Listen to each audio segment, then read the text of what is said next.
রাঙা একলব্যকে বলে কোনো চিন্তা করতে না, আমি থাকতে কোনো বিপদ তোকে ছুঁতে পারবে না। দেখি এই সহদেবের কত বড় সাহস।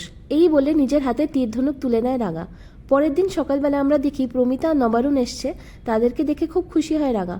পুকুরের জলে স্নান করে এসেছিল বলে বৃন্দাস ঠেস দিয়ে কথা শোনাতে থাকে রাঙাকে। বলে যে ওরা গ্রামের অশিক্ষিত মানুষ, স্নান করে ভিজে কাপড়ে চলে আসতেই পারে, কিন্তু আমাদের এসব করতে রুচিতে বাঁধে। যাই হোক, রাঙা তার উপযুক্ত জবাব দিয়ে ব্যাপারটাকে সেখানেই শেষ করে দেয়।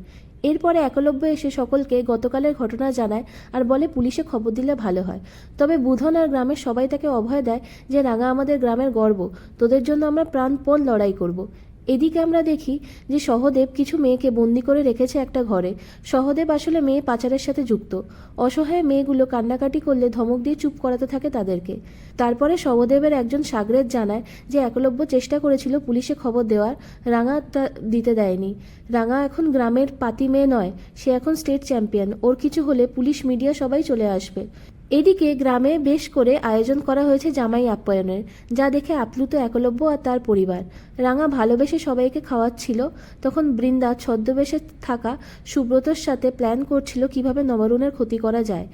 আসলে সাত্তকী জুয়ায় অনেক টাকা হেরেছে। রাঙা আর একলব্য হলো নবারুণের চোখের মণি, সেই আক্রোশেই তার এই ষড়যন্ত্র। এরপরে রাঙা, অদিতি, পাঞ্চালি সবাই মিলে ডান্স প্র্যাকটিস করছিল।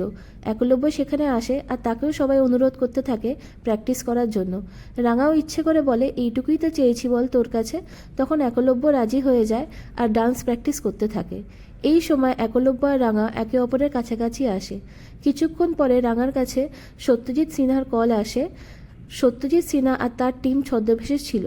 সে জানায় যে তার কাছে খবর আছে যে সহদেব আর তার দলবল আজ রাতে কিছু মেয়ে পাচার করবে। তবে সিনহার আর তার টিমে গ্রামের সব রাস্তা ভালো করে জানা নেই।